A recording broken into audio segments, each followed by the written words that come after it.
अमावस्या की वो रात थी और कोमल की गाड़ी की हेडलाइट्स भी उस अंधेरे को चीरने में नाकाम लग रही थी। ऑफिस में देर तक काम करने के बाद कोमल जल्दी से घर पहुंचना चाहती थी। सुनसान सड़क पर गाड़ी चलाते हुए उसे लगा कि कोई उसका पीछा कर रहा है। उसने शीशे में देखा पर पीछे कुछ भी नहीं था। मुझे वहम हो रहा होगा, उसने खुद से कहा। लेकिन तभी गाड़ी में अचानक एक औरत आकर खड़ी हुई। कोमल ने जोर से ब्रेक लगाया और गाड़ी रुकते ही चीख पड़ी, क्या पागल हो, मरना है क्या? वो औरत काली साड़ी में लिपटी हुई थी और उसके चेहरे पर एक अजीब सी खामोशी थी। उसके लंबे बाल बेतरतीब हवा में उड़ रहे थे। औरत ने धीरे से कहा, मरने नहीं आई, बचाने आई हूं। कोमल चौंक कर बोली, क्या मतलब? कौन हो तुम? औरत ने उसकी गाड़ी की खिड़की पर हाथ रखा। उसकी उंगलियां इतनी ठंडी थी कि कोमल का शरीर झनझना गया। औरत बोली, तुझे और तेरे परिवार को बचाने तेरे साथ बहुत बुरा होने वाला है। कोमल हिचकिचाई, अब तुम मेरे बारे में इतना कैसे जानती हो? और प्लीज मुझे अकेले छोड़ो। औरत ने गहरी आवाज में कहा, अगर मैं चली गई तो तू कल की सुबह नहीं देख पाएगी। सोच ले, तेरा अंजाम वही होगा जो औरों का हुआ था। डर और जिज्ञासा के चलते कोमल ने दरवाजा खोल दिया। औरत बिना कुछ बोले गाड़ी में बैठ गई।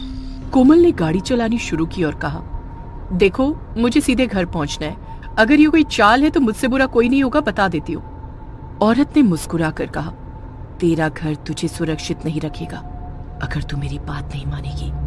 कुछ दूर चलने के बाद औरत अचानक चिल्लाई, रोक, गाड़ी यहीं रोक। कोमल घबराई। उसने ब्रेक लगाया और पूछा, अब क्या हुआ? औरत ने सड़क की तरफ इशारा करते हुए कहा, वो देख, पेड़ के नीचे। कोमल ने देखा, वहां पर कुछ नहीं था। उसने झुंझलाते हुए कहा, तुम मजाक कर रही हो या मुझे डराने की कोशिश कर रही हो? औरत ने गंभीर लहजे में कहा, वो तुझे देख रहा है। उसकी आंखें तेरी आत्मा को जकड़ने के लिए तैयार है। अगर तू आगे बढ़ी तो तेरी मौत पक्की। डरते डरते कोमल ने गाड़ी की लाइट बंद कर दी। चारों तरफ सन्नाटा था। तभी दूर से एक अजीब सी खड़खड़ाहट सुनाई दी, जैसे भारी पत्थर रगड़ते हुए खिसक रहा हो। औरत बोली, लाइट जला। कोमल ने जैसे ही लाइट जलाई उसने देखा कि सड़क के बीचों बीच एक विशाल पत्थर पड़ा था जो पहले वहां नहीं था। कोमल ने कांपते हुए कहा, ये कब गिरा? अभी तो रास्ता साफ था। औरत ने गहरी सांस ली और कहा, वो तेरे लिए जाल बिछा रहा था, मैंने तुझे बचा लिया। गाड़ी हाईवे पर आ चुकी थी।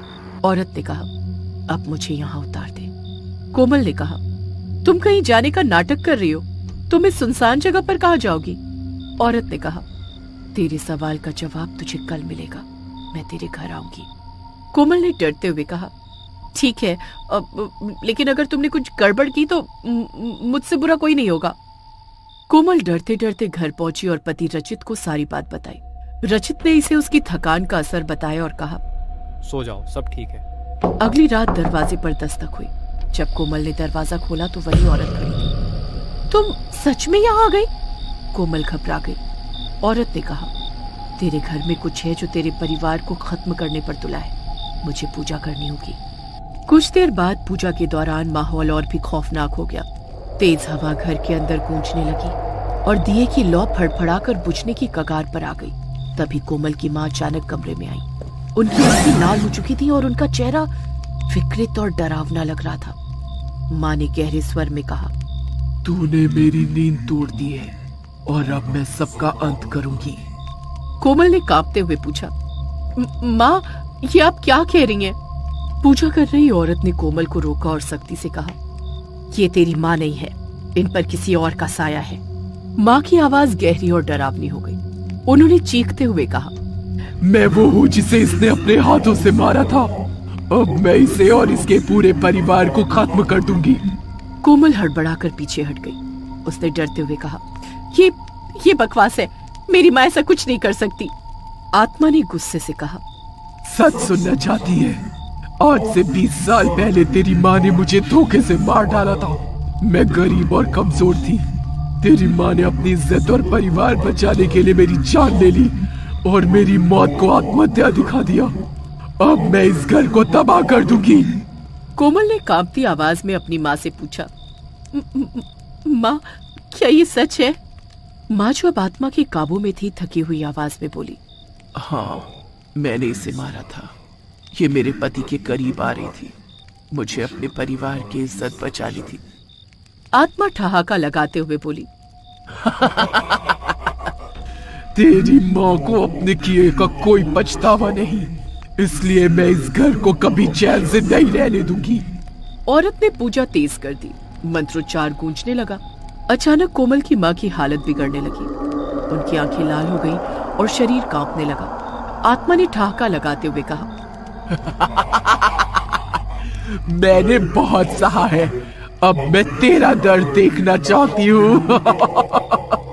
कोमल की माँ जोर जोर से चीखने लगी। ऐसा लगा जैसे उनके अंदर कुछ टूट रहा हो। उनके शरीर से खून रिसने लगा और चेहरे पर भयानक पीड़ा छा गई।